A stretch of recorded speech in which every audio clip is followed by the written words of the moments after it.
nga, gawin ang iyong araw bilang D-Day! Father Conrad, Father Benedict, Summer Edition.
Okay, so matapos ang napaka-busy nating Holy Week activities, yan. So, Konting pahinga naman muna, konting pagre-relax dahil alam ko, busy tayo noon at napagod tayo, Father. grabe yung schedule namin sa parokya. Kamusta ba ang naging Holy Week nyo? Ay, daming tao. Siyempre, non-stop yung dating ng tao. Yun, siyempre, yung usual, walang pahinga. Yes. Pero ngayon ay talagang nakakasay ng konti. Konti lang naman. Konti lang naman, saglit lang naman. Tayo naman ay mag-spend ng ating maikling summer. Yan. Alam mo, ang summer para sa atin, tayo, ng mga kaedad natin, importante dahil ito talaga yung break.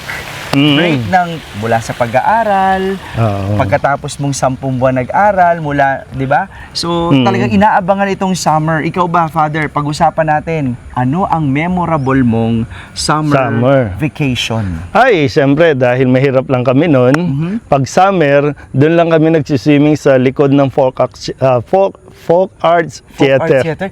Pero nung Hindi kasi noon, naliliguan yun? Naliliguan yun, malinis yun eh. Shout out sa mga nakapaligo dyan sa Rojas Boulevard, yung breakwater, doon sa likod ng folk arts theater. Yan, talagang pag summer, tambak ang tao dyan. Talaga? O sige, kwento mo kumbaga, sa akin yan ang paliguan ng bayan. Kung merong sa US na pinupuntahan pag summer, yan, sa Manila, yan naman yan. Yan yung sinasabi natin talagang public area. Pero pag summer lang. Pag summer lang. Pag summer. Kasi syempre, hindi naman namin afford yung mag-outing, magpunta ng resort. Pero masaya na yon. Masaya na yung mga bata noon. Dinadala ng mga pamilya yung mga anak nila. Mamaya natin doon. mamaya na ikwento yan. Nandito tayo ngayon para mag-relax tayo. Yan. Nandito tayo sa Batulao, Batangas. Yan. Ano masabi mo sa lugar natin ngayon, Father? Ayun, very peaceful. At syempre, wala masyadong tao. Talagang mas makakapagpahinga ka, makapag-enjoy ka kapag hindi dumog yung lugar. Halika. Libutin mo natin yung lugar at subukan nating maligo sa napakalamig na tubig dito sa Batulao. Tara. Okay.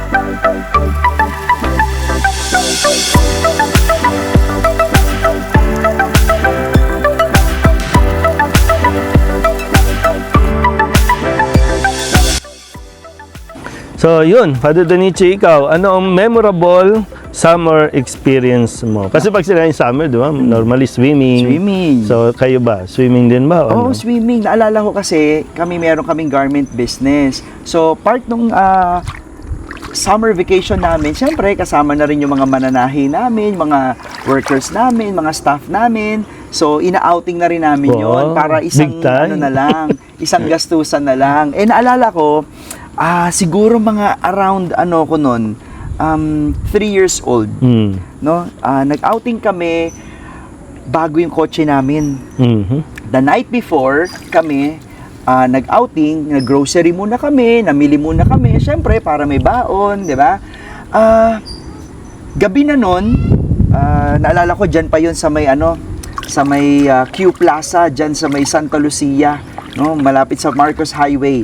Bata kami, bumili nanay ko ng film, di ba? No, araw film pa, no? Kodak, yeah. Kasi kailangan yan, kasama yan sa sa outing, kailangan merong film, no? Bumili nanay ko ng film, nag-park kami doon sa Q Plaza, medyo madilim yung lugar. No, nung pabalik na yung nanay ko, bumili ng film, may sumabay na 2 lalaki.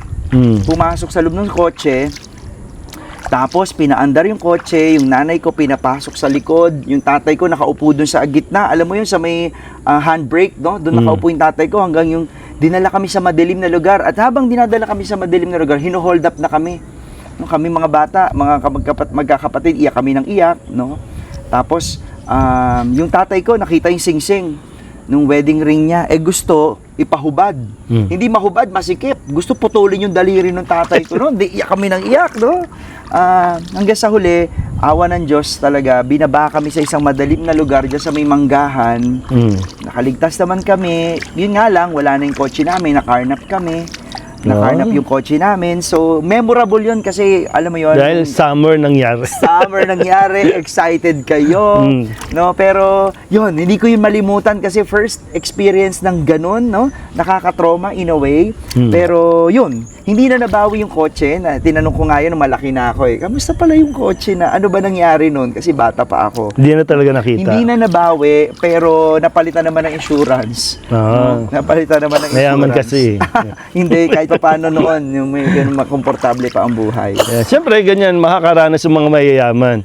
Pero siyempre, yung mga dukha. Ay, bakit? Sige nga, paano ba? Ano ba nangyari? Ano kwento mo nga? Ano bang Hindi, kasi nga, gaya ng banggit ko kanina, di ba? Ang summer lang namin, nung maliit kami mga elementary, ganyan, doon lang kami talaga naliligo sa dagat, doon sa may seaside, sa may Roas Boulevard, sa likod kaya jump pack yan kapag, lalo na Saturday, Sunday, jump pack ang tao dyan Hindi talaga. madumi? Nung time na yon, manageable pa. Okay. Hindi pa ganito kadumi yung ngayon na may mga basura. Dati, malinis-linis pa. Malinaw pa naman yon. Okay. So, sabi na mga 1990s, yan, mga ganyan. Okay. So, ayos pa yun. Pero, okay na yun kasi nga, hindi talaga afford eh. So, ang pinaka-first family outing namin, pari na ako. Pari na ako. Yung family outing family outing na talaga. Na summer. So, na hindi na sa likod ng hindi na. Talagang afford na resort na. So, nagre-rent na ng resort o kaya kapag medyo siniswerte-swerte, yan. So, merong beach. Yan. So, totoo naman kasi malaki ang kanyo eh, no? Oo, 10 kami, So, kasama na din yung mga pamangkin. Kasama na pamangkin. Kami, madalas din naman kami sa Baguio. So, punta kami ng Baguio, nakakapag-pasyal kami doon. Kaya nung bata pa kami, ang biruan namin, no? Kami mga bata, kapag meron kaming pinsan o kaibigan na sinasama sa Baguio at nahihilo sa zigzag, no? Nasusuka. Ang laging biruan namin, hindi yan dinuya nung bata. Kaya kami kasi sanay na sanay kami na magpunta ng Baguio pagka-summer. So, sanay kami sa zigzag, sanay kami mag-road trip, ganon. So, part yun, no? Alam mo naman ang Baguio noon talaga. Hanggang ngayon naman, puntahan pa rin. Pero iba yung Baguio noon kasi malamig pa talaga. No, parang konti pa tao noon, no? Ngayon, crowded eh. Oo. Ang ganda-ganda ng Baguio noon. Kasi syempre, yung mga bundok, hindi pa ganun karami yung mga residential area. Tapos hindi pa ganun ka-traffic, no? Kaya masarap pa talaga magdala ng sasakyan. Yan. Kaya summer mga ka-D-Day, no? Hindi naman kinakailangan magarbo o kaya expensive. Importante yung, siyempre, ibang ligaya kapag pamilya na nakakapag-outing, lalo na pag summer, kasi wala nang pasok yung mga bata. Yes, importante rin na ma-treat natin ang isa't isa, yung mga sarili natin, dahil nagpapagod ka naman di ba? Break din yan, para rin meron kang something to look forward to naman, di ba? Hindi yung puro trabaho. At although ito naman, kailangan pinaghahandaan Oh, din. pinag-iipunan din. Pinaghahandaan. Kaya nga, di ba, mahaba naman yung araw, yung mga buwan bago dumating ang summer. So, paghandaan, hindi naman kailangan. Ipon-ipon na, kumbaga, si-save mo na, ano, mag-save ka ng portion, ng sweldo mo, paitabi mo para may pangkonting pangkasiyahan. Pwede simulan mo muna sa folk arts theater. Yan. Okay. Oh, ngayon bawal na kasi ngayon.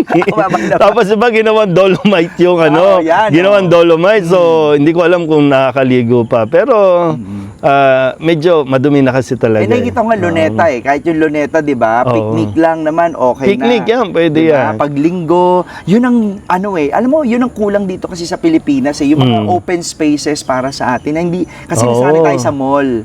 Yung mga pagka mall ang gastos. Park, yung diyan sa Arroceros, sa Manila. Yan. Mas ayusin lang sana gaya ng, 'di ba, yung Esplanade natin Esplanade, ngayon. well, ngayon at least meron namang konting mga spaces. Linisin lang sana talaga, yung Ilog Pasig. Okay kayo mga ka-D-Day, comment down below nga. Ano ba ang mga most memorable yung summer experience o summer vacation? Paano kayo nagdiriwang ng summer ninyo? Sa kayo pumupunta? At ano ang magandang puntahan ngayon? Yan. Ngayon, dami mga pwedeng puntahan. Siyempre, hanap ka lang sa TikTok, hanap ka lang sa YouTube, marami. Di katulad noon, no? Talagang limited lang, pansol lang. Oo. Yung iba dyan, Japan. Yung iba dyan, Korea. Ayan, iba na ngayon Iba na ngayon, siyempre. Talagang, ang pasyal naging international na. Noon, level up talaga. Oo. Nalala ko nga noon, kapag ka magsasakay ka aeroplano, kailangan nakasuit ka pa. No, ganoon. Kailangan naka-formal. Ngayon, ay, nakachinelas. Nakapantulog nga, di ba? Bumabiyahe nakapantulog. Nakachinelas na lang. Talagang diretso. Impake, sakay sa aeroplano. Oo nga, no? Pero yan ang magandang yan ang maganda talaga pag bakasyon, pag sinayang bakasyon. Pero i-cherish niyo yung memories na magkakasama pa kayo tuwing summer. Yan. Importante. At yun ang maganda. Okay.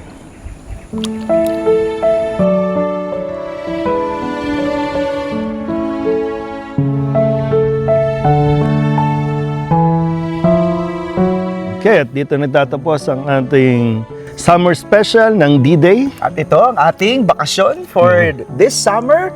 Sana kayo rin mag-enjoy ngayong summer at magsama-sama kayong pamilya. Ulit, hindi naman kailangan mahal o magarbo. Importante, sama-sama.